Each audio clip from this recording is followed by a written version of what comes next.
Hello, we are talking about Solutions Academy's learning, teaching, training, whatever environment creating style. And today Art is with me, and Art is running the US American time zone and generally US American Solutions Academy courses. Welcome, Art.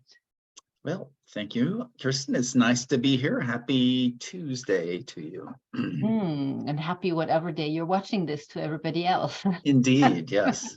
So I'm wondering what is maybe surprising for participants when they join a Solution Focus or Solutions Academy class. Is there anything that people expect that is different?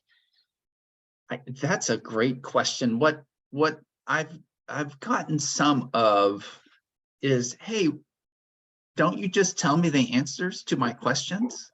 And so it's really a coaching style of learning. In other words, when push comes to shove, I may say, here's typically, or here's a professional way, or here's a masterful way of doing something, but coaching is a stylistic piece. And we struggle and we learn together. A lot of the times a classmate will have an answer to this person's questions, but they're surprised because I just don't tell them the answer. That is really a lot what happens. And I just read a really great book by Rob Garvey and forget the name, I think Paul Stokes, on coaching and mentoring. And they were saying basically you cannot give answers on how you should coach. We can give answers around the core competencies. We can give answers around solution focus, but we can't tell you how you coach best. So exactly. Everyone is unique and different. Plus, every coaching conversation or partnership have this unique context. I don't know the context.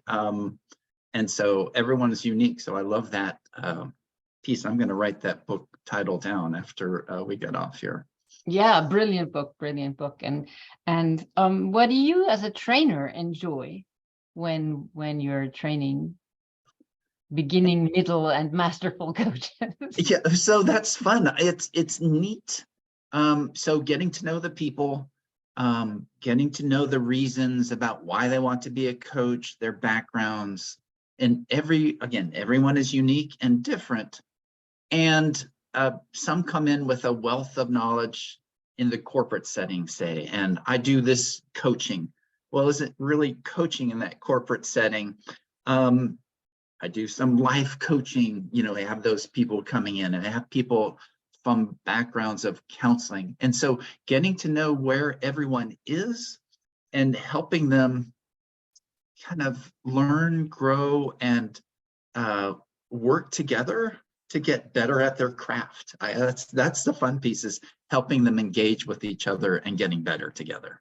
Wow. Yeah, that I agree. That's also the greatest joy for me. And is there ever something where you say, yeah, sometimes this whole coaching stuff can also be a bit annoying, if I can ask that question? So I would say yes, and I just referenced people coming from the corporate setting. In corporate conversations, you have meetings, and people are very professional, and they get stuff done in meetings, and I'll follow through and check up. Well, those corporate conversations aren't necessarily coaching conversations. And if you come from that corporate background, or you come from this consulting background, you want to give answers and you want to tell people what to do, because we want to get to a solution, right? If they come to me with a problem, it's my job to solve their problem. Oh, but wait a minute. In the coaching realm, if somebody comes to me with a problem, it's their problem. I can help ask questions, but at the end of the day, they're going to go away to solve their problem. So the squishy part, or the annoying part, as you had said, is people can't just give people answers to their problem.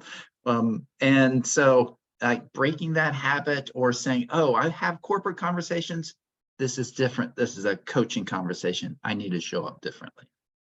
Yeah. And I think, people are wanting to be helpful, and Right. being helpful in a coaching way is just a different way than being helpful, let's say, in a corporate, as you said, is in a corporate way. And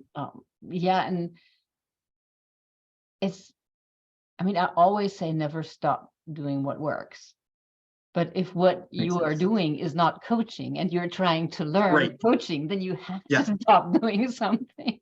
Yeah. And that's part of what we work on in class, is understanding the conversations you've had today to this point. Going forward, you're going to have different conversations. And if you had a Venn diagram of those two circles, they're going to be overlapping, but coaching is ever so slightly different and nuanced. And so helping participants understand that and learn and lean into that and just change some of their behaviors of thinking and showing up. And that's the fun part, and that's the hard part.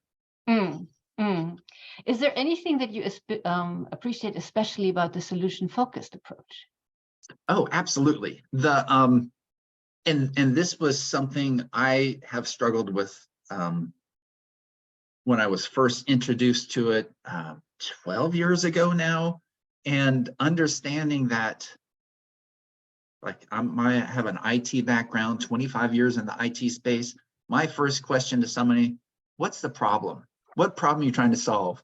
And so, right, I see you giggling. So the solution focused is, we can spend a lot of effort and energy talking about the problem and resources and digging it in and why it happened. But it's so much, I'm going to say easier, but more powerful to spend the effort talking about what you want to have happen. What does your best self look like? What does that solution in the corporate world look like? And what can we do to go there?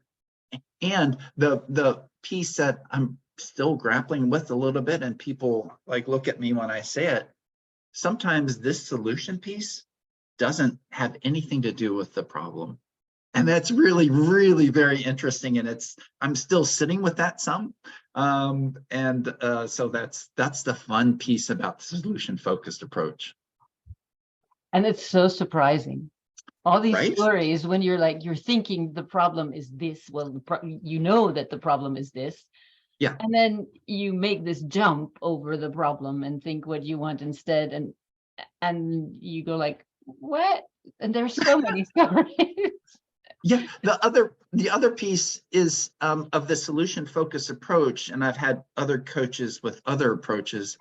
I never talk about history with my clients. And so that's counseling or therapy. Well, yes, and historically, when in the past has the problem not existed? Like, what did you do to make that happen? And so you can pull in these strengths and resources from the past and help you go to the future. And so that's also a nuanced way that solution-focused approach is a little bit different from some of the other coaching approaches. So it's not about not speaking about the past, it's about speaking about the past in ways that help, in ways that make us stronger, rather than going back and asking why was I so stupid? I know that question. Exactly. It's not really it's helpful. Beautiful. Like, my mom did this to me. Awesome. Okay, well, yeah, I get that. Yeah. And even if somebody wants to talk about the problem, we can, but we listen with appreciative and strengthening and agency-oriented ears rather than analytical ones. Yeah. I was reading an article the other day that sometimes clients just need to offload that little bit so that they can clear their mind, if you would, to now let's focus on what they do want to have happen. So yeah, I can stay in it much as you want, but it's more helpful to be in the future part. At least that's our assumption and life experience. Not to say anything negative about other approaches, they certainly also work. Yes, everyone's unique and different. So there you go. Is there anything that I have not asked and that you want to say about your work as a trainer and mentor for Solutions Academy?